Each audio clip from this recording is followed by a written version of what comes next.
Kapom az információt, hogy Krakó Ágost nem tudjuk megmutatni most, és nem tudunk tőle információkat kapni, de képeket mutatunk a Kossuth térről.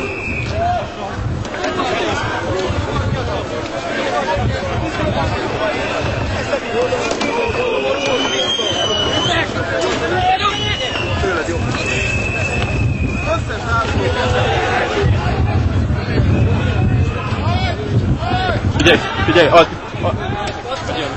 Fogalmam sincs, hogy adásban vagyunk, mert időközben a telefonos kapcsolatunk megszakadt a stúdióval. A rendőrök oszlatásba kezdtek, minket is egyre tolnak kintebb a Kossuth térről. Amit láttunk, hogy nagyon... Most közben hívnak a stúdióból, és nem tudom, hogy hallottok-e engem. Köszönöm szépen. Tehát a Kossuth térről újra kiszorították azt a kb. 100 fős tömeget, amely összegyűlt itt. A mostani oszlatás az arról szólt, hogy kb. 100 rendőr sorfalba fejlődve elindult a parlament főbejárata felől a vértanúk tere felé. Most ezúttal kb. 5-6 embert kiszedtek a tömegből, egytől egyik olyanokat, akiknél zászló volt. Többet meg is ütöttek közülük a rendőrök, ezt a Hír TV kamerái rögzítették, később meg tudjuk mutatni önöknek. Illetve meg tudunk fordulni és megmutatjuk, vannak újra csukjás rendőrök az oszlató tömegben. Azonosító számuk most jelenleg a pajzs miatt nem látszik, illetve az ígéretek ellenére a sisakokon most sincsen fent az azonosító, amit ugye a budapesti rendőrfőkapitány ígért az október 23-ai események után.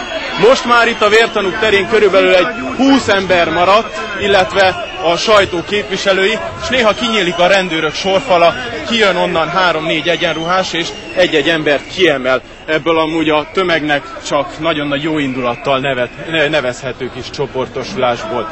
Most újra képeket fogunk mutatni a Hír TV nézőinek. Miért megírta, megmondom, hogy a helyzet? Igen, személykormány. Önök uraim, mind rendesen. Ki van önök haladban? Oké. De!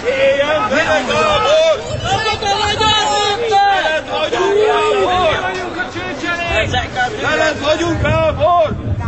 Veled vagyunk, Gábor! Veled vagyunk, Gábor! Veled vagyunk, Gábor!